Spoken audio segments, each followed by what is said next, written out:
disebut apotik teh waya gering mah dipaksa ku Gusti Allah cager dipaksa ku Gusti Allah paeh siapa mah pertahankan coba paeh coba moal bisa paeh al-qahiru fauqa ibadih wa huwal hakimul khabir nu mantak tak urang lamun geus boga rasa jaka begenang Allah ieu geus bete kudu kukumaha usulkeun ka Gusti Allah jaka begenang Allah ieu nagara pinuh ku korupsi nang Allah atau anu perlu disalahkeun teu aya ai kos kitu mah tuh diantepkeun we oh masalah atuh kieu mah makin rusak nang Allah ieu asa teu kaharti atuh emang siapa datang ka dinya teu kaharti teu kaharti urang lamun encan datang kana hakikat ulah waka berhakikat syariat heula urang mah ka ditu moal kaharti ai kieu nang Allah kitu nang Allah mah tuh urang deuk naon ngarapi-rapi tuh pan biasa bakal lakos gitu tah urang mah kakara ge datang ka syariat geus ngomong hakikat jeung ngomong syariat lain deui wayah syariat bae ulah waka berhakikat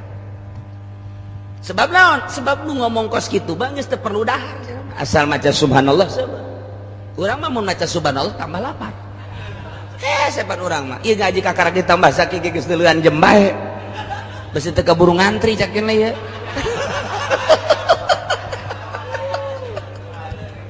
emang bersyariat atau syariat baik ieu keur carita bahasa hakikat kabeh ge nang Allah keur carita jadi urang leupas ke dimensi syariat urang kuari asup ke dimensi hakikat urang keur aya kuari di alam hakikat jaka kabeh ge nang Allah sebab Allah teh al-qahiru fauqa ibadihi bisa henteu urang mempertahankeun sehat supaya ulah gering jatuh bisa henteu urang mempertahankeun gering supaya ulah sehat jatuh bisa henteu urang mempertahankan hirup supaya ulah paeh jamal bisa henteu urang mempertahankan sugih supaya ulah susah jamal bisa henteu urang mempertahankan susah supaya ulah sugih moal bisa cak hakikat mah jak kageh kabeh ge meunang Allah urang kos kieu tanang Allah ieu urang teh hirup kos kieu dedeg pangadeg da meunang Allah apa pernah pesen baheula ka Gusti Allah henteu ketika urang ngaca Gusti Allahumma alhamdulillahirabbil azim kama ahsanta khalqi fahasin khuluqi di Kangjeng Nabi Allahumma Gusti sakumaha Gusti ngabaguskeun ka diri abdi pangbaguskeun batin abdi pangbaguskeun tata krama abdi budi pekerti abdi sadar berarti menang Allah bagus tak?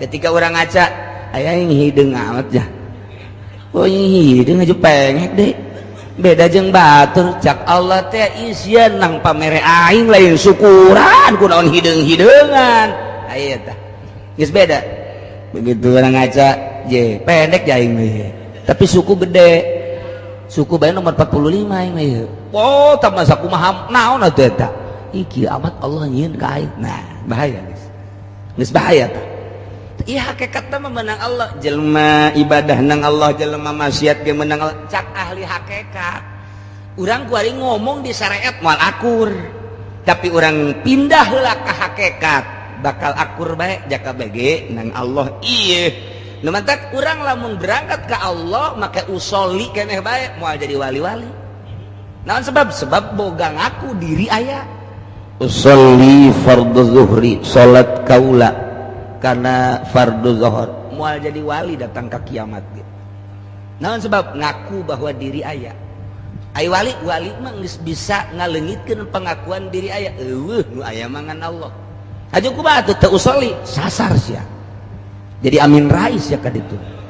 Kudu kumaha tuh? Eta mah usolli dibaca eta mah gan sakadar tabaruk ti ulama tapi hate mah tetep Allah geus cenah mah manteng ka Gusti Allah Allah teh al-qahiru fauqa ibadih nangtung aing nang Allah ngangkat leungeun aing menang Allah usolli aing ge lain di aku ku aing nang Allah sholli fardhu zuhri Allahu akbar nang Allah kabeh ge ngan eta mah keur carita teu meunang urang haju ngomong kos kitu Allah nang Allah tah Allahu akbar kabeh nang Allah ya nang Allah ya lain gitu aing hese ngomong na ieu gubayu hese ngomong na eta mah keur carita perasaan diomongkeun nu mantak moal anggeus-anggeus caritakeun perasaan moal anggeus-anggeus tah mah perasaan meunang Allah lain kudu dihayalkeun ai kieu mah ngahayal ya nang Allah ya kade Allahu akbar tah ieu sidakep nang Allah ya aya be liwat nang Allah tah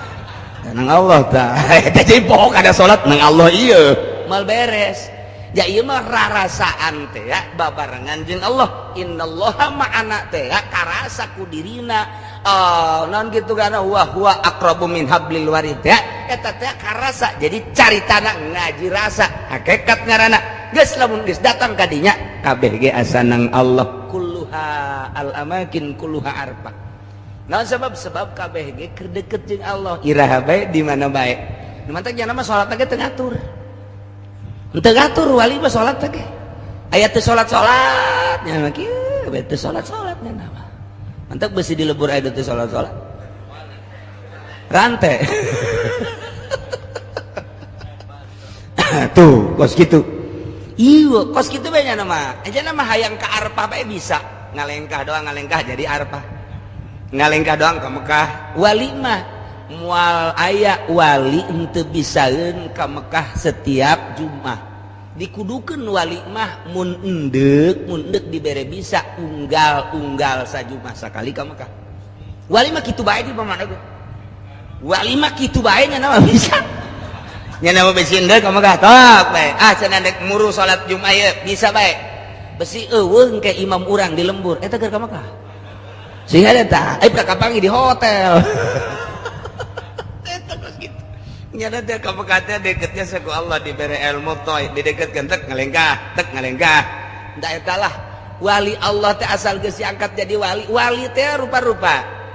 Aya wali rijalul ghaib, aya wali nuqoba nujaba ghoropa asaib, aya wali abdal, aya wali kitu autad, aya wali muhtar, aya wali imamani, aya aqtab. Keur carita rijalul ghaib jumlahna 70. Sadunya teh rijalul ghaib 70. Nya nama tilok boga tempat nya nama. Rijalul ghaib mah pipindahan. Pindah kayak mun geus kanyahoan kawaliana pindah rijalul ghaib ngaranna. Mantak bapak kolot kula Kijahian eueuh tempatnya nama eueuh kuburanna Kijahian.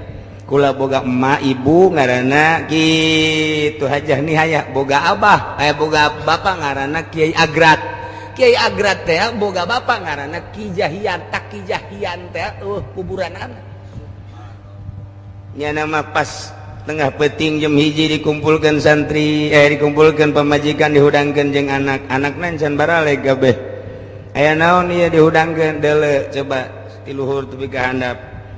Dibuka bajuna handapeun susu luhureun susu aya naon ka anakna. Aya anuan heueuh. Ieu geus nya. Geus ya abah mah endeu kaluar geus moal balik deui. Sing sabar sing coba bayangkeun tah. Anak jeung pemajikan ditinggalkeun tengah peuting. Gini abah dek mana? Abah mandek menghadap Allah. Geus ulah loba omong. Santri ditinggalkan. Trek bae keluar. Hiji waktu aya nu kapanggih di Cirebon, aya nu kapanggih di Banten, aya cirina hiji dampal sukuna. Oh nah, ieu nya nama gede hajur ada kajero gitu saeutik. Nomor kadua ieu luhureun susuna aya hunungan. Ta eta teh kos kitu teh di mana aya ta eta ta abah. Hese geus teu eueuh. Atuh bubar bae santri bubar bae. Anak atuh encan baraleg geus kitu bae. Ta eta teh diangkat rijalul ghaib kuat tante. Urang mah kos kitu ke heula ih. Urang itu cintaku. Masih berat ka pamajikan malah deung nyandung. Wah, tuh boro-boro jadi rijalul ghaib betul teman. Boro-boro teh 70 sadunia teh jang penguat dunia. Eta kata pugutugur keur kalut kayaknya datang lamun aya izin ti Gusti Allah kitulah mantap urang sok disalaman. Assalamualaikum ya rijalal ghaib, assalamualaikum ya nuqaba ya nujaba ya uropa ya asaib. Nah lamun wali abdal aya 7 lantaran poe 7, wali autad aya 4 lantaran jihad teh aya 4, wali mukhtar aya 3 lantaran ieu urang teh moal kaluar ti 3, imamani aya 2 masjid jeung magrib. Aya aktab kutub salilana sadunia ngan hiji diganti deh. Nah etalah dunia kawaliat jelema-jelema nu geus kararitu teh ya ieu teh ya bisa ka Mekah salengkah ka Mekah salengkah coba eta ge tuh Ki Armin zarah ka Tuan Syabdul Qadir begitu zarah ka ditu cak penjagaana cikene mah cenah Buya Cidahu di dieu mun bahasa urang mah kan meureun harita mah bahasana meureun Jawa meureun. itu mun bahasa Jawa na cikeneh naon. Aduh tah ceritanya na cikeneh mah geus beres ceritana je cek Abuya Armin aing naik kapal Abuya mente pon pohara amat geus beres Abuya beres balik ka dieu nyana nyaritakeun kapanggih Hidayat di Cilongok cenah di dituan seh je nyana kapanggih teu bebeja keur di ditu nama eta teh kos kararitu amat ngomong.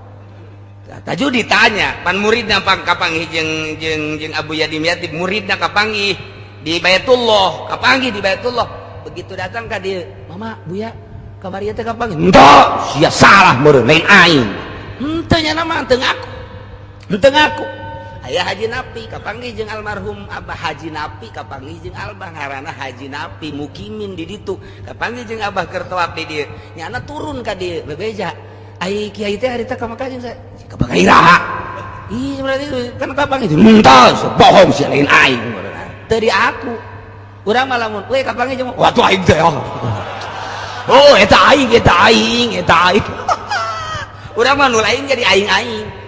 Pan belon eta urang mah tuh. Matak lain wali teh kos kitu teh. Ngan wali asli mah teu aku ya nama ai urang mah nu henteu ge di aku. Emang urang mah raja belon urang mah. Tedegara aku padahal banyak anak kapanggih ajak Haji Nabi teh cek ieu jait teh kula atupan ngobrol cenah jeung Abah ka kula bebeja pan ngobrol pan cenah henteu iku mahal lalakonna ieu bebeja deui ka henteu apa badan teu ka mana cek ieu teh eta Abuya teh lain hiji kapanggih jeung muridna begitu ditanya ka heh salah dia mah aing teu ka mana geus bae ka ditu sia geus direkeun kapanggih urang mah lain kapanggih teh sia jeung aing. Hari tadi pengkolan teh pan sia ku aing tah eta heuh aing eta. Tolol jasa. Hayang di wali-wali burung. Masyaallah sakitu sok kadaharan duit bupati ge.